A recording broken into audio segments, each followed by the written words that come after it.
Welcome to another conversation in People in Fundraising. This podcast features interviews with nonprofit professionals who discuss their career journeys, lessons learned, and enthusiasm for working in fundraising. And here is your host, the founder of People in Fundraising, Tim Wilson.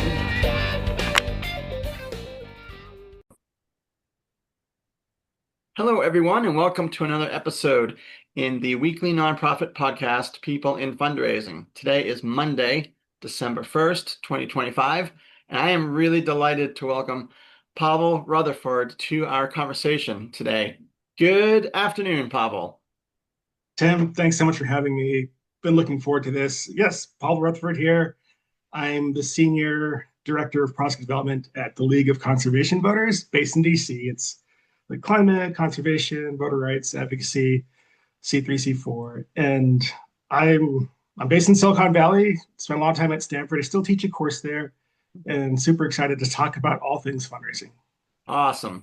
I am so excited to talk with you. You are involved with a lot of different initiatives that we'll get into in our conversation today. And at some point, I'll also share a screen when you talk about one of these particular relatively recent initiatives as well. And just looking forward to hearing about your career and sharing it with our audience. So before we get to that point, Pavel, I always ask each guest this standard first question. If you could, in a few minutes, just tell us how you entered the fundraising profession, please. Good question. So I had planned to become a physician. Oh. Grew up in Jamaica. My dad ran a hospital down there, and the thought was, I'll go back to the States, become a doctor, and then go back and work at my dad's hospital. My grandmother worked there, and that was the plan. Real quick, I'm doing pre-med, but I'm doing it after college. And I'm at this, I get a job at this foundation at the university hospital I was born at in Loma Linda. Crazy. Oh. And they assign me these tasks, and I encounter endowments. I'm like dispersing the payments and doing all these really cool things. And it's like, oh my gosh, there's something behind this machine, right? And it's voluntary, it's philanthropic, literally. And so eventually they created a new role called prospect research. I was still doing my courses, and then the guy who was in charge of that department was like, hey, we created something new. We'd always interact. He would drop off checks from donors. He's like, hey, why don't you join us? He passed away, by the way. Why don't you join us, since you like to read and you have a curious mind? Apply to this job. And that's the rest is history. Wow. Yeah. I'm not a doctor, by the way. I never play one on TV either. Well, I have to ask, how was it for you and maybe for your family to really go a different direction? Probing here. Gosh. Yeah, it was kind of a letdown, to be honest. Yeah. Yeah. That's fine. I mean, yeah. It took some time to adjust to that. Sure. I wouldn't become a doctor. But everyone's happy. So there you go. There you go. So thank you for that. And so you start off in prospect research, and then where have you gone sort of since then? I was at Loma Linda University Medical Center for about 8 years. Okay. And then I was like, I really want to up my game. I want to be the best. And I struggled with like focus and doing boring tasks. So I was like, let me address that lifelong battle and really up my game in terms of pushing this industry forward in some way. Yeah. And so I took on these cool projects. I figured out a way to attract new funding to our kind of nascent school of pharmacy. And I took that. And at the time, the best place to be a prospect researcher or work in fundraising was any place really that was in campaign mode, right? Like audacious. So you're thinking Harvard, maybe Yale, Stanford for sure. And I grew up in Palo Alto. So I was like, I'm going to work my tail off to end up back where I want to be, right? Where I grew up. Yeah. And I applied it. At the time, I'm not bragging, just saying the facts. It was easier to get in as a student to get hired as an employee. Oh. Based on the ratio of how many people are applying. I mean, quality or not, I don't know. But I Yeah. like the step. So from there, I did Stanford for a while. I expand beyond project research into annual fund, Mm, corporate fundraising, more strategy type stuff, venture philanthropy, and then went to some other places after that. But I've always maintained that connection to the place. It taught me a lot. that's wonderful and very meaningful too. That's where it all began, at least in your Yeah. career. So great. Before we started recording today, Pavel, we were talking by email and in a brief video call as well. And you and I alluded to some of these other initiatives in the intro. And one of the projects that you are involved with is Rewilder, which is an exciting endeavor started by someone important to you. And I won't give all that away, but I'd love for you to share with our audience how Rewilder started and what its mission is, and anything along those lines. And when you're done with that part of the response is when I'll share my screen to Cool. show the website. Yeah. So Rewilder is the brainchild of Matias Trevisano, Argentinian entrepreneur who unfortunately passed away tragically a Hmm. couple months ago. And I had met him through a colleague at some big data conference years ago. And he's like, "Hey, you're into some really interesting things. We'll talk about Zeitgeist Intelligence." And I know a guy who you got to talk to.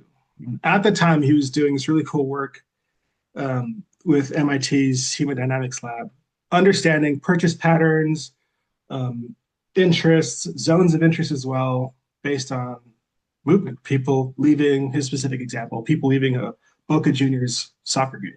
Hmm. Where are they going? What times are they going? And from that, he could identify, yeah, obviously purchase patterns, but where are the hubs? What Yeah. place have like cultural significance to celebrate or to mourn if they lost Sure. them? Right. And so like we met up, we met on campus, and we're just talking. And he's like, "Hey, anything I can do to help you, let me know." And we stayed in touch. Hmm. And so I'd ask him questions about fundraising, about we'll talk about Zeitgeist Intelligence. But he was a conservationist, Hmm.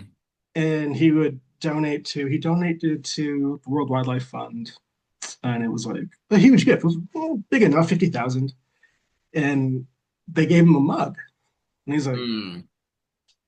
"Thanks. Right. However, I just want to know what my money's doing." He's an entrepreneur, right? Yes. He was, and they couldn't answer him, maybe not as well as he wanted to. So he said, "You know what? I'm going to do this myself. Passionate about environment conservation from South America. The Amazon is something I care about." And so he launches Rewilder, which is a nonprofit that acquires land on the outskirts of the Amazon that has been, he purchased it like from a logging company. So it's been Oh. decimated. And this is so cool because he gives anyone, and crypto is what he used based on when he launched it, but it doesn't matter. It's like agnostic to any form of monetary value. Okay. He gave anyone an opportunity to help him rewild the Amazon, to Hmm. acquire, purchase impact. It was so cool. He worked at Satellogic. His pal runs his former pal ran the company, and they had webcams and everything set up so where you could actually see what your investment, Oh. your contribution was doing. Right? It was rewild. Yeah. It was returning the land to mother. So cool. And I was like, I love this, and I got to present his work at Aperture Expanse, and it was just so cool. So, anyways, that's where I'm at right now. I think that's the future of fundraising, not crypto per se, but showing quantifying tangible impact, and then packaging that in such a way where the donor gets to quote unquote own it, Yes. right? It's theirs. Right. Like this is stewardship times infinity. Uh, Yes. yeah, That is awesome. And it has a very visually captivating website, which I'll show in a moment. And on the website, there's a quote that Rewilder represents, quote, the dawn of crypto native nonprofits. So let me, and that itself is fascinating. Let me share my screen here. And here is Rewilder. And it's really cool. So the crypto native nonprofit, and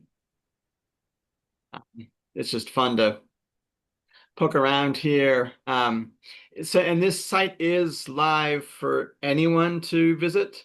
Oh yeah, anyone can visit. Um, again, Matt has passed, right? So I'm not sure who is running it right now, but I mean, the platform itself, I think it's the future. Yeah. Like he mentions that it's, I think, as you eloquently said, the dawn of crypto native nonprofits. I know why he went with crypto at the time. People are making tons of money, hands over fist, with crypto itself, speculation, and they had this money they had to write off, right? And Yeah. so through tokenization, he created a way for people to easily offload those funds that would go to Uncle Sam anyways. And I think, we're not there with crypto right now. Things are kind of weird in general. Sure, yes. But yeah, any form of currency is fine. Yes.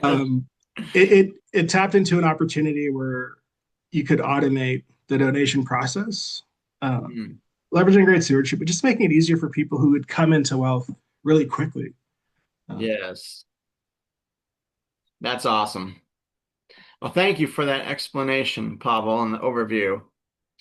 That's exciting. I'll be following along to see how that develops. Awesome.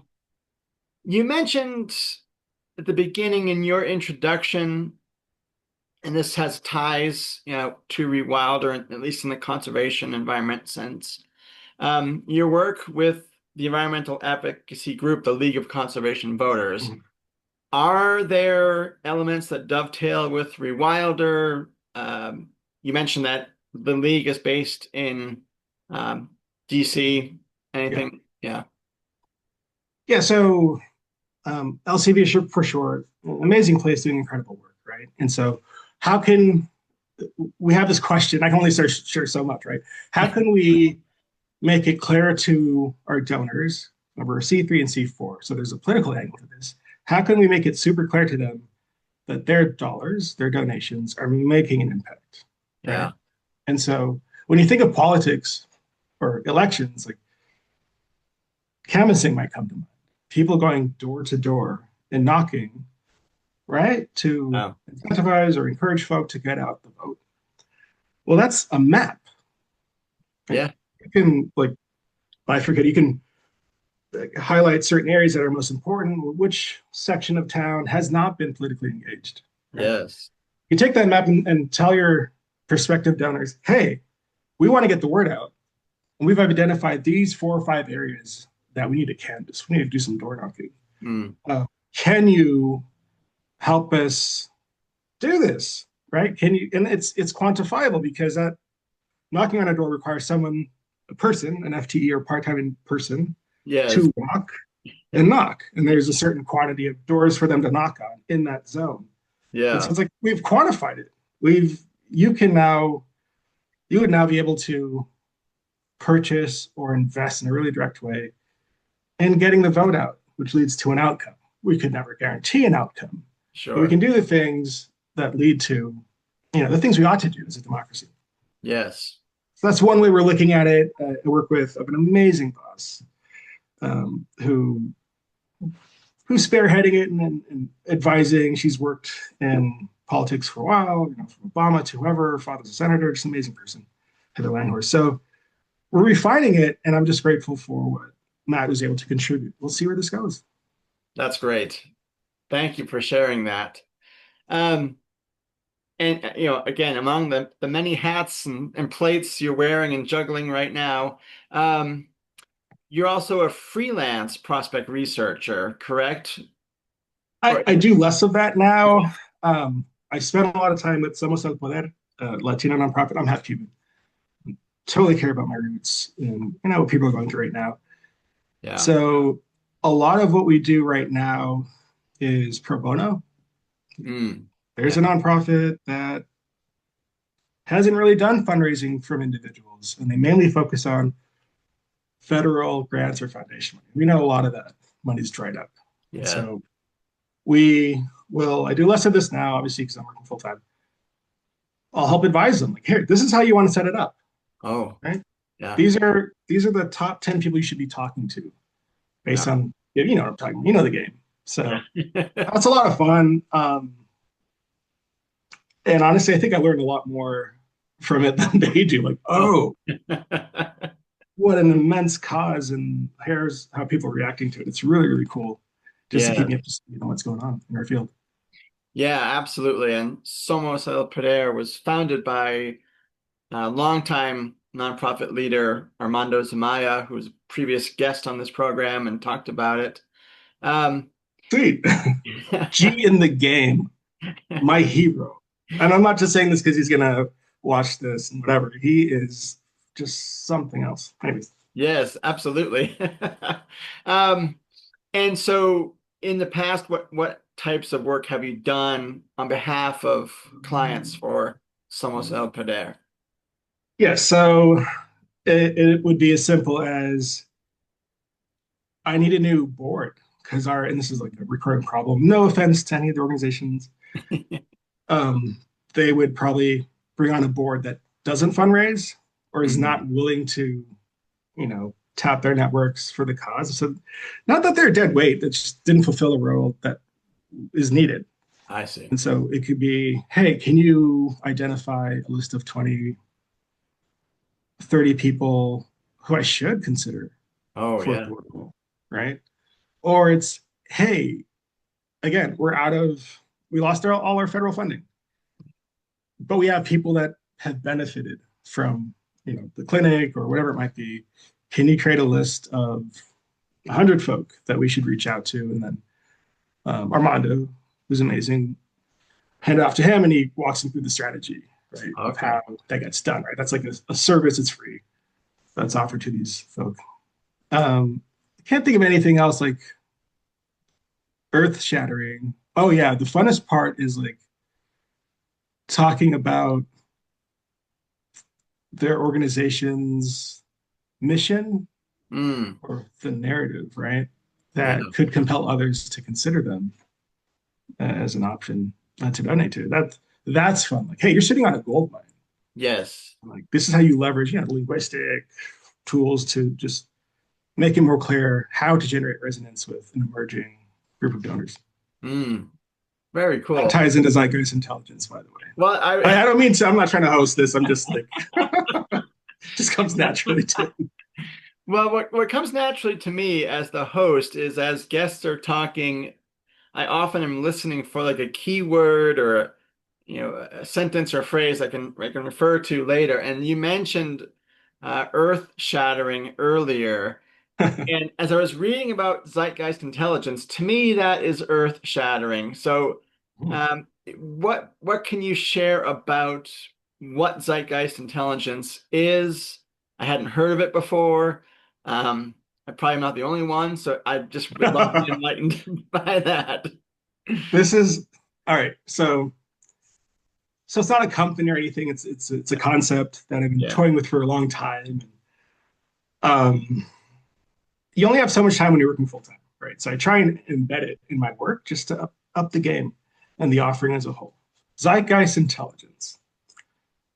You're probably familiar with the term Zeitgeist, German for spirit of the time. Yes. And then, so this is around the time I met up with Matthias Trevisan of Rewilder. We're on the campus and we're walking around. I remember he was wearing these like really fancy Italian shoes that were kind of tight. And I had him walk all the way to the other end of campus. He was like complaining. Wonderful guy. God rest his soul. We get to the faculty dining club and I'm like, hey, I have this concept.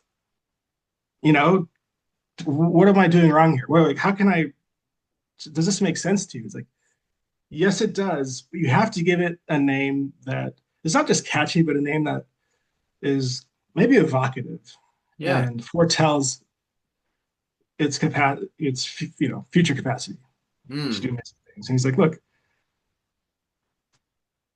So I explained it to him. Like, it's this idea that each of us have a set of core values or orientations that direct what we purchase, where we go to vacation. That ties into this, sociological underpinning of class, of how you identify not just to yourself but to other groups. This Yeah. could be aspirational. Like, we had Thanksgiving at my mentor's vineyard, right? And it was like Mm.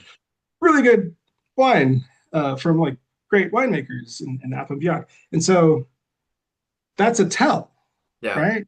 Yeah. It's a cultural product, and it says more about you than it's saying about itself, Yes. right? There's a heritage there, and there's a logic. And so Pierre Bourdieu talks about this logic behind cultural products and our interaction with them, and Mm. how by consuming them, we're able to showcase our aspirations and who we are, but more importantly, what matters to us. Yes. And so if you can create a visual construct that displays what we value, your zeitgeist, right? Yeah. Then you're a lot closer to figuring out how that value construct or zeitgeist interacts with others, with other brands, with other individuals, hence Mm. zeitgeist intelligence. Mm. And so Matthias was like, dude, call it, he coined this, call it zeitgeist intelligence, because if you can create a visual representation of what matters to each individual or at a class level or group level, Yeah. then you're a lot closer to understanding what these interactions look like. And that is intelligence. Oh, awesome. He dropped like 3 mics, and then he walked away in his tight shoes, right? Just kidding. So I walked him back. I held him, I carried him back. So I was like, oh my gosh, my mind is blown. Like, Yeah. so I've tried to bring it into my work. It's not a company. Maybe in the future. Mm. Who knows, right? Yeah. Yeah, I'm happy where I am. And if I can bring it to work, heck yeah, let's do it. That is really interesting because as I read about it, this is a concept and a more intelligent way of analyzing the relationship between organizations and their constituents. So it definitely has application to nonprofit work. Yes. Yeah. And that's the most fascinating part of either volunteering or doing small projects with other nonprofits. It's like, hey, who are you really? What Yeah. values do you truly emote? Yes. Because that's the pull or the thing that's going to attract the right people. Yeah, absolutely. I look forward to learning more about that and how it proceeds for you, Pavel. Thank you. Pleasure. Our last question here, we have about 5 minutes. I'm going to preface it by saying that I am on my phone a lot, but I do that because it's a source for me to get quotes from artists and athletes and people in pop culture, and to see if I can get one of their comments about their craft and apply it to this program. So you're the first guest, lucky you, that I've posed this scenario to. It's a quote from the actor Harrison Ford, One of my favorite actors, by did the in way. Star Wars, and Indiana Jones. He once remarked, quote, "Whatever it is that you want to do, don't imitate somebody else's way of getting there. Don't try and imitate somebody else's success. You've got to find your own path." End quote. How does that viewpoint, from someone who was literally building sets as a struggling actor before he Yes. got his big break in American Graffiti and then Star Wars: A New Hope, that's the background for him. How does Harrison Ford's viewpoint resonate with your particular career experience and maybe how you Yeah. think about yourself and your future career? I'm a big Harrison Ford fan, and actually George Lucas had him use a carpenter. He built the sets. Like, that was his trade. Yeah. George Lucas had him stand in to cover each person's script, so he was the counter person, and he did so well that he got the role. I mean, so part of that is like being in the right place at the right time, Mm-hmm. but also showing up with just enthusiasm, Yeah. not a fear in the world, like making the most of each experience. And that's what he did. He had to have. right? Yeah. Otherwise, it's like, next. Yeah. Sorry, I'm gonna just real quick. I've watched the trilogy, not the newer one, so many times, and the interplay between Princess Leia, um, Han Solo, Luke Skywalker, it's so rich. It's like there's Yes. tangible chemistry there. Yes. You can't make that. You have to bring some authenticity to those conversations for that to exist. And so to Absolutely. answer your question, I my career experience, I think I've gotten to where I've gone into some really cool roles and met some really cool people because I've given a damn about what they're doing. It Hmm. mattered to me. And I was enthusiastic about learning more and not being fearful of not fitting the role. Oh, okay. Right? Carpenter, like, building a set, just like, hey, soaking it all up. And that's helped me a lot. And I'm leaning into this more and more for this next phase at LCD. And we're doing some incredible work. We all already are in this really difficult context. It's to say, hey, we have nothing to lose. Let's have fun Yes. in these challenging times. And something's going to come out of that. Yeah. Is it zeitgeist? I don't know. Something might come out of this. So, Right. Right. Well, I think you hit on something very important there, Pavel, is, let's have fun with the work we do. It's not just about KPIs or your performance goals. Oh, they're so important. yeah. But yeah, like let's have fun. And oh, there you can see Star Wars right there. You're so cool. Um, this is kind of my zeitgeist. Oh, I'm currently getting emotional, Tim. I'm currently collecting Star Wars action figures. Oh, cool. And my kids are all too old now to they like the movies, they don't play with the action figures. Yeah. Um, so I'm glad I found another Star Wars fan in you. My dad too. He's visiting in a week, so there's three of us now. But yeah, like having fun, like just like we're doing right now, having fun in your Yeah, day job. You're doing important, groundbreaking work. You're at a place that is challenging you. It's yeah. utilizing your skills, growing who you are, and that's so important. Thanks. Yeah, Let's do this again. I would love to. I'll have some more lived experience. I don't know. I'm just kidding. Well, I have some presentation opportunities I might want to pitch to you as a current APRA board member. Let's go. Let's go. Big Shreves fan, so yeah. Anything to help. Awesome. Well, Pavel, I have really enjoyed our time together today and Likewise. and talking with you before we recorded as well. It's given me a sense of, where to take this conversation and it's been really rich and fun to talk with you. Likewise. Thanks. Until next time. Until next time. Yes. We'll talk Star Wars. It's fine. Yeah, this is part of the original trilogy of our conversation. And those Yeah, I sequel and love this. sequel. Yes. Brilliant. Uh, so for our audience, you will be able to find Pavel's conversation across various platforms. He doesn't know this, but I'm about to tell him. You'll be kicking off the 2026 slate of interviews Monday, January 5th, 2026. Honored. I'm honored. Thank you. And you can find Pavel's conversation on LinkedIn that Monday and have a link to the YouTube audio video component, a link to Podbean and Spotify for just the people that want to listen to the audio only. And thanks to my 100th guest, Luis Diaz of WISE and the Donor Participation Project. He is sponsoring my website, which is peopleandfundraising.wordifysites.com. So all of those platforms will have your outstanding interview. I look forward to sharing it with our audience. Awesome. Awesome. Well, have a great rest of your day, Pavel. Thanks, Tim. You're the best. Wonderful Thank time. you.